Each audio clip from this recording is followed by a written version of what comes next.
Hello. I've written these stories down before, but I wanted to try it in video and see how that goes. I have a friend named Vic Adams. Now, this was back in 2014. And I often joke with Vic that he's met more people since he died than when he was alive. Because I've told this story a lot of times. I want people to know they're not alone, that God is real, and that miracles happen all the time. Well, I think it was the summer 2014, and I was at work, and I saw Vic, and he looked sick. And I walked over to him, and I said, "Vic, you look sick. What's going on?" And he looked at me and he said, "John, I have stage 4 pancreatic cancer." And I immediately inside wanted to do something. And if you actually know me, I get feelings from God, I guess you could say. And my feeling that I got was I need to help Vic. Now, these feelings don't come in words. I always tell people that God does not speak in English. You have to search your feelings. God does answer prayers. They're in your feelings. And you need to listen. So, I didn't know what he meant. But what came to mind was I pick up insects, dangerous insects, spiders and wasps and things like snakes, and we talk. There used to be a language. There used to be a language that every living thing in the world knew how to speak. And it's been lost. When I put a spider in my hand, that's not a spider. That's life. Just like me, just like you, that's life. And once it knows it doesn't need to be afraid of you, and once I know I don't need to be afraid of it, then there is no danger. There is only a connection, a balance. And we look each other in the eyes, and we just talk. And then I put my hand back down on the ground, and I go my way, and they go their way. And I'll put a couple of photos of what I'm talking about in the comments section, because I can't put them here in the video. Or if I could, I don't know how to do it. And so I was thinking, since there was one time when I held a wasp, and she lost control of her legs. She was on my hand, and she was about in the middle of my hand, and all of a sudden I noticed out of her 6 legs, 4 of them were no longer moving. And she was dragging herself, literally, with her front 2 legs up my middle finger until she couldn't move those legs.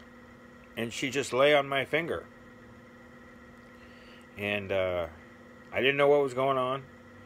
I don't know how I did it. And I set her on a table, hoping she would wake up. Because the closest thing I could come up with was she somehow fell asleep. And I did that somehow. And so I told Vic about the insects, showed him some photos, and then I said, maybe we can put your cancer to sleep. I wonder if that's ever been done. Everybody always tries to kill it. Well, cancer's a living thing, and maybe if you put it to sleep first, and then kill it. And well, he was up for it. And so we started meeting, him and his wife Josephine, after work, either at my apartment or I'd go out to their house. And I had no idea what I was going to do. He had some pretty big tumors on his stomach, and I just put my hand on one of them. And I didn't know whether to move it around or leave it there. Vic would tell me that it felt better if I just left it there. And I didn't know if I was doing any good. But he kept wanting to do it. And one day at work, I got a call from Vic. And he asked if I could come out again that night. Because stage 4 pancreatic cancer, he was normally bedbound. He was normally not walking around. And he was calling me from outside on his deck. And he told me he was virtually pain-free. And was hoping I could do it again. And I didn't have the faintest idea that had happened. Or that how I could do it again. But for 2 days, Vic was like that. And I was never able to do it again. And a couple other strange things happened. Doors opening in his house that were closed when I got there. And things like that. And, well, he ended up dying probably 2-3 months later. And I went to his funeral. And Josephine invited me. And so now let's go, I don't know, a month, 2 months later, maybe. And I'm out at St. Mary's College, up by the graveyard by the little Catholic church. And I go up there quite a bit to talk with the dead in the graveyard. It's got a lot of good spiritual energy up there. And well, the Catholic Church had just put in a new flat rock garden next to the church. And I was sitting there. I think it was a Sunday. The sun was about ready to go down. It's a good place to watch a sunset. And all of a sudden, I heard somebody call my name. And I turned around, and there's a yellow lily right there. And she asked me to put my finger inside of her. I put my finger inside of her, and when I pulled it out, and you'll see in the photo, there was a smiley face at the tip of my finger. And I'm trying to get a picture of it. I'm trying to,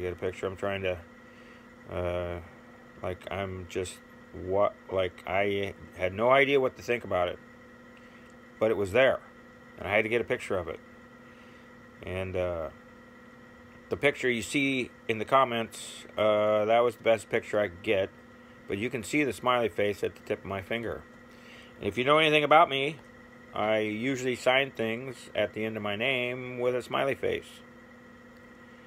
So it really meant a lot. And as I'm looking at my finger, out of the corner of my eye, I noticed writing on the rock next to me. And I looked down, and as you can see in the photo, it said Vic Adams. And I'm just sitting there, blown away, in the middle of a true life, no science could explain, miracle. And as I'm sitting there, just kind of soaking it in, if that's it's more than that, but that's the word that I guess best describes it. I heard Vic's voice in my head. And he said, "You're doing good, and I'm all right."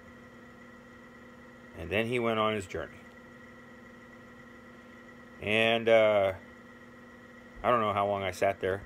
I've written this story at least, 5-6 times on Facebook. And a lot of people, I've told the story to a lot of people. I've taken people out there and told them the story and it ends up at the grave. And it usually has a pretty big impact on people. And I wanted to make sure everybody knows, like I said in the beginning, you're not alone. You're never alone. And that there is magic out here. And you're tapped into it. You just have to listen. And now that was only one of the miracles. And I'm hoping to make more of these videos and see how they go on video. And maybe I'll get a better backdrop. That's my ceiling right there. So, everybody have a good night, because I'm doing this at night. And I'll talk to you later. Bye-bye.